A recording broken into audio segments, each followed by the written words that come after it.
Israel Hamas తరహాలోనే భారత్ పాక్పై ప్రతీకారం తీర్చుకోనుందా?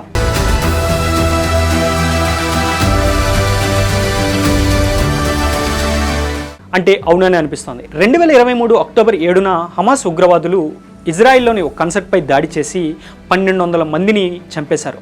అప్పటి నుంచి హమాస్ ఇజ్రాయెల్ మధ్య యుద్ధం జరుగుతూనే ఉంది. ఈ యుద్ధంలో 51,000 మంది ప్రాణాలు కూడా కోల్పోయారు. ఇప్పుడు పాక్ ఉగ్రవాదులు భారత్లోని పర్యాటకులపై దాడి చేయడంతో ప్రతిస్పందన కూడా తీవ్రంగానే ఉంటుందని భారత్ హెచ్చరిస్తోంది. భారత్ సత్తా ఏంటో చూపిస్తామని కూడా స్పష్టం చేస్తోంది.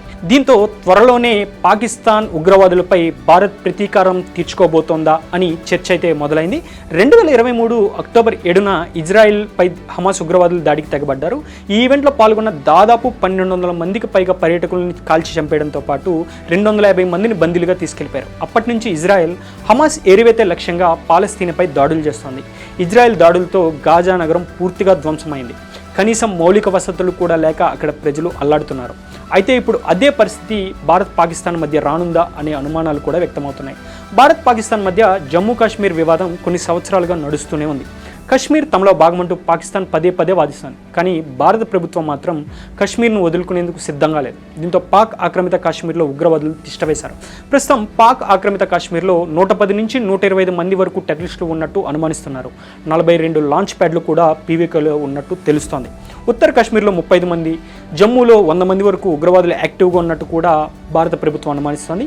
తాజాగా అనంతనాగ్ జిల్లాలోని పహల్గావ్లో పర్యాటకులపై ముష్కరులు దాడి చేయడంతో 26 మంది ప్రాణాలు కోల్పోయారు. దీంతో ఉగ్రవాదాన్ని అణిచివేస్తామంటూ భారత్ గట్టిగా హెచ్చరికలు జారీ చేసింది.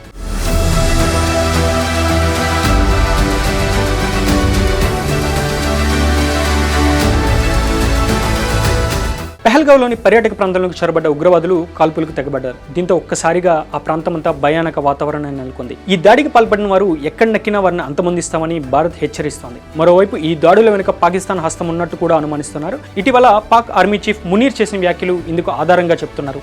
కశ్మీర్ను పాకిస్తాన్ ఎప్పటికీ మర్చిపోదని, కశ్మీర్లను ఒంటరిగా వదిలిపెట్టమని Pak army chief general Asim Munir అన్నారు. ఇస్లామాబాద్కు కశ్మీర్ జీవనాడి లాంటిదని, ఈ దేశాన్ని ఏర్పాటు చేయడానికి మన పూర్వీకులు చాలా త్యాగాలు చేశారని, ఈ దేశ చరిత్రను మర్చిపోవద్దని ప్రతి ఒక్కరిని కోరుతున్నాను అంటూ ఆయన తీవ్ర వ్యాఖ్యలు చేశారు. పహల్గావ్ దాడి ఘటనపై జమ్మూ కాశ్మీర్ మాజీ డీజీపీ శేష్ పాల్ స్పందించారు.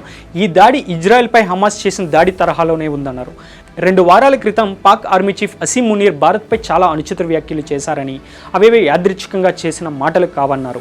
ఎందుకంటే ఉగ్రవాదులు పర్యాటకుల మతాన్ని అడిగి ఎవరైతే ముస్లింలు కారో వారిని మాత్రమే చంపారని, హమాస్ దాడిని ఇజ్రాయెల్ ఎలా తిప్పికొట్టిందో భారత్ కూడా అలాగే చేయాలన్నారు. ఇది పక్కా ప్రణాళిక ప్రకారమే జరిగిన దాడి అని, వాస్తవానికి ఈ ఉగ్రదాడి అంతా పాక్ ఆర్మీ చీఫ్ అసీం మునీర్ ఆదేశాలతోనే జరిగిందని ఆయనైతే శేష్పాల్ ఆరోపిస్తున్నారు.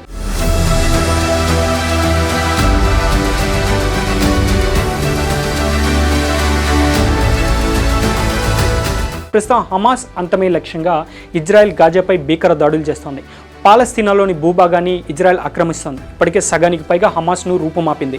అంతేకాదు ఆ సంస్థ చీఫ్లను కూడా వరుస పెట్టి హతమార్చింది. బందీలను విడుదల చేసే వరకు దాడులు ఆపమని కూడా స్పష్టం చేసింది.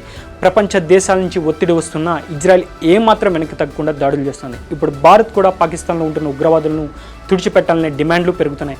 గతంలో పాకిస్తాన్పై భారత్ ఆర్మీ సర్జికల్ స్ట్రైక్ కూడా నిర్వహించింది. ఎవరికి ఎలాంటి అనుమానం రాకుండా పాకిస్తాన్ గగనతలంలోకి ప్రవేశించి ఉగ్రవాద శిబిరాలను పేల్చేసింది. ఆ సమయంలో భారత్ ఆర్మీ తన సత్తా ఏంటో నిరూపించుకుంది. కానీ ఇప్పుడు అలా సర్జికల్ స్ట్రైక్ చేసి వదిలేయకుండా కశ్మీర్ ప్రాంతంలో ఉన్న ఉగ్రవాదులందరినీ అంతం చేయాలని దేశ ప్రజలైతే డిమాండ్ చేస్తున్నారు. పూర్తిగా కశ్మీర్ను సేఫ్ ప్లేస్గా మార్చాలని కోరుతున్నారు.